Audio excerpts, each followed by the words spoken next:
नमस्कार, विश्व शांति दर्शन चैनल में आप सभी का स्वागत।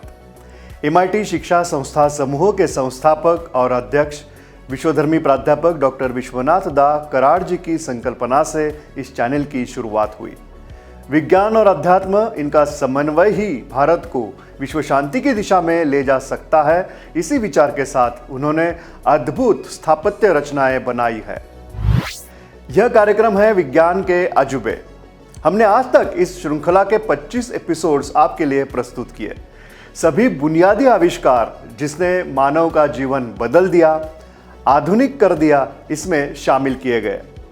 आज हम थोड़ी ऐसी बातें देखेंगे जो आविष्कार तो है मगर कामयाब नहीं हुए। उनके पीछे क्रिएटिविटी तो थी मगर उसकी व्यावहारिकता, उसका उत्पादन, उसका उपयोग, यह सभी बातें उसे आगे नहीं ले जा पाई। दूसरी तरह से कह सकते हैं कि यह आविष्कार अच्छे थे मगर अतरंगी थे। चलिए शुरुआत करते हैं। मैचिंग की बात तो आप समझ सकते हैं, कपड़े मैचिंग, शूज मैचिंग, रुमाल भी मैचिंग। मगर किसी ने ऐसा कहा कि मेरी गाड़ी के पहिए भी मैचिंग होने चाहिए, तो ऐसा ही कुछ सोचा गया 1960 के दशक में। जी हां, ग्लोइंग टायर्स, गुडियर इस टायर कंपनी ने यह करके दिखाया। गुडियर के केमिकल विशेषज्ञ विलियम लार्सन ने अपने साथी कर्मचारी एंथनी फिनेली के साथ मिलकर नियोथेन इस नाम का एक पॉलीयूरेथीन या सिंथेटिक रबर बनाया, जिससे गुडियर ने ट्यूबलेस टायर बनाए जो प्रकाश पार कर सकते थे, जिसे विभिन्न रंगों में रंगा जा सकता था। कंपनी ने टायरों के अंदर बाद में 18 बल्ब लगाए जिससे वह ग्लोइंग हो गए। है ना अतरंगी बात। आज के ज़माने में हम म्यूज़िक या रेडियो सुनने के लिए पोर्टेबल पॉड्स या मोबाइल ही इस्तेमाल करते हैं। मगर आज से 75-80 साल पहले जब रेडियो ही नया था, तब पोर्टेबल डिवाइस तो नामुमकिन था। उस काल में 1949 में आया रेडियो हैट, जिसे man from Mars radio hat भी कहा जाता था। नाम से ही पता चलता है कि यह एक अनोखा और टोपी के आकार का रेडियो था। इसे अमेरिकन मेरी लेई कॉरपोरेशन ने बनाया था। यह 8 रंगों में उपलब्ध था, जिसमें एक लूप एंटेना और ट्यूनिंग नॉब भी था। क्या आज के ज़माने में आप इसे पहनकर रास्ते पर चलना पसंद करेंगे? अगर घर में चूहे तकलीफ दे रहे हैं तो आप क्या करोगे? या तो पिंजरा रखेंगे या कुछ दवा रखेंगे या घर में बिल्ली भी ला सकते हैं। मगर 1963 में सोचा गया कि बिल्ली की आवाज़ निकालने वाली मशीन बनाई गई तो कैसा रहेगा। यह मशीन 1 मिनट में 10 बार म्याऊं की आवाज़ निकालती थी।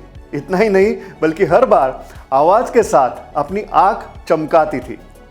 इस मशीन के कारण घर में चूहों का प्रकोप दूर हुआ कि नहीं, वो घर से दूर भागे कि नहीं, पता नहीं, मगर यह अजीब मशीन काल के साथ लापता हो गई। हमने नेट की सहायता से कुत्ते को पकड़ते देखा है, मगर हम उसमें चोर को पकड़ने की सोच रहे हैं तो जरा सोचना पड़ेगा। 1969 में एक आविष्कारक ने यही सोचा था। उसने बनाया एक बंदूक जैसा उपकरण जो गोली नहीं बल्कि नायलॉन की जाली सामने फेंकता था। कॉलिन ब्राउन नाम के एक आविष्कारक ने दिखाया कि कैसे उनका उपकरण लुटेरे को आसानी से पकड़ सकता है। उसका नाम उन्होंने रखा था नेट अ थीफ। ट्रिगर दबाते ही जाल से जुड़े 4 वजन छोड़े जाते थे। जब जाल लुटेरे को फंसाता था तो वो वजन उसके शरीर के चारों ओर घूमकर स्थिर हो जाते। आज की दुनिया में तो ऐसे बंदूक को इस्तेमाल करना असंभव है। हम ऐसे सपने देखते हैं कि हमारी कार जमीन पर भी चल रही है, पानी में भी चल रही है और किसी भी तरह के टेरेन में जैसे कि कीचड़, रेत, बर्फ में भी चल रही है। इसे कहते हैं ऑल टेरेन वाहन, ATV, या उसे क्वाड्स ऐसे भी कहा जाता है। इसका एक उल्लेखनीय उदाहरण स्पेरी रेंड ट्राइकार्ड है, जो एक 3 पहिया ATV थी, जिसे 1967 में डिजाइन किया गया था। तब यह अजूबा ही था। आज यह कल्पना पूरी तरह से आउटडेटेड नहीं है, बल्कि टूरिज्म या स्पेशल पर्पज के लिए, रेत बर्फ में चलाने के लिए आज भी आधुनिक रूप में ऑल टेरेन वाहन बन रहे हैं। 1939 में ऐसी एक्सेसरी कार के लिए बनाई गई जो शायद आज उपयोगी हो, जबकि कुछ लोग ट्रैफिक रूल्स फॉलो नहीं कर रहे हैं। उपकरण यह था कि कार के सामने एक शॉवेल या फावड़े जैसा पोर्शन लगाया गया था। अगर कोई पैदल चलने वाला अचानक कार के सामने आए तो उसे भारी चोट लगने से बचता था। अर्थात यह उपकरण प्रैक्टिकल नहीं था।